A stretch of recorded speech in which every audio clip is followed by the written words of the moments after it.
इसको दे दें हल।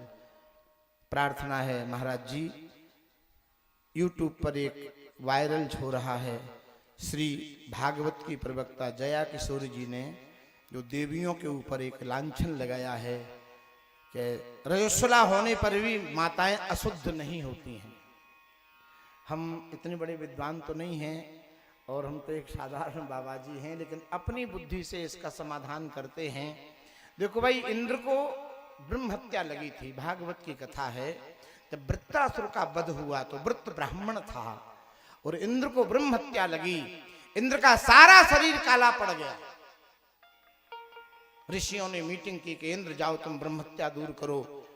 तो जब लोलार्क कुंड इंद्र गए काशी में, स्नान किया, फिर उस ब्रह्म हत्या के 4 भाग हुए, एक भाग पानी में चला गया। इसलिए चौमासे में सारी नदियों में स्नान नहीं करना चाहिए, नदियां रजस्वला होती हैं। एक भाग पृथ्वी में चला गया, जो पृथ्वी ऊसर हो जाती है। एक भाग वृक्षों में चला गया, जो गोंद है। और एक भाग माताओं को 1 महीने में जो 3 दिन अशुद्धावस्था होती है।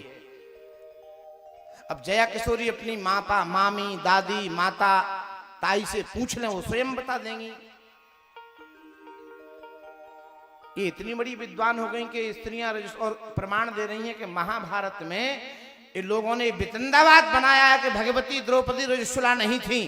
प्रमाण है। और अगर रजस्वला थी तो बोले भगवान नहीं जानते, तो भगवान क्यों स्पर्श किए? भगवान ने स्पर्श नहीं किया, भगवान ने केवल वस्त्र दिया है द्रौपदी को। भगवान ने केवल वस्त्र दिया,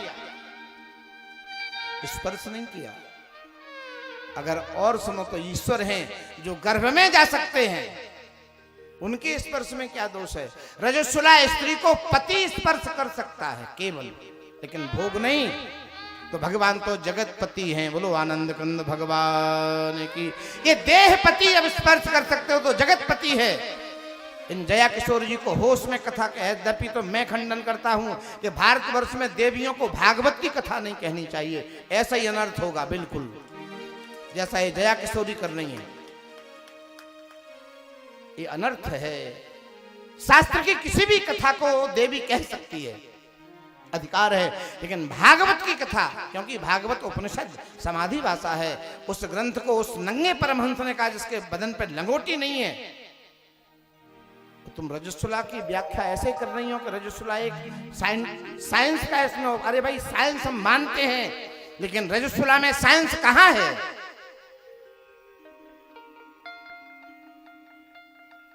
जया किशोरी को अपनी मां से, अपनी दादी से, अपनी परदादी से शिक्षा लेनी चाहिए। क्या वो अशुद्ध नहीं होती थी? अगर वो ज्यादा पढ़ी लिखी हो गई तो उनको तिलांजलि दे देनी चाहिए। तुम भगवान की व्यवस्था को नकार रही हो। ईश्वर ने बनाई है। श्रुति स्मृति मम आज्ञा, श्रुति स्मृति मेरी आज्ञा है। ये 4 अक्षर पढ़ करके कोई भागवती बनना चाहे, बिल्कुल नहीं। एक चना भाड़ नहीं फोड़ता।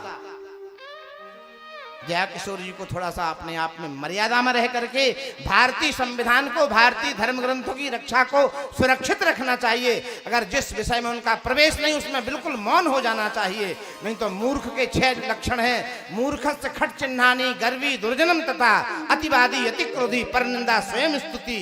इसमें मूर्खता झलक रही और कुछ नहीं झलक रहा है इनका। इन्हें कोई अधिकार नहीं रजस्वला पर व्याख्यान देने की। जो शास्त्र की मर्यादा को तिलांजलि दे दें। आज का विज्ञान जिसको मान रहा है, तुम कहती हो कि रजस्वला केवल कपोल काल्पनिक है। क्या बात है? जिसने ये चिट्ठी दी है, मैं उसको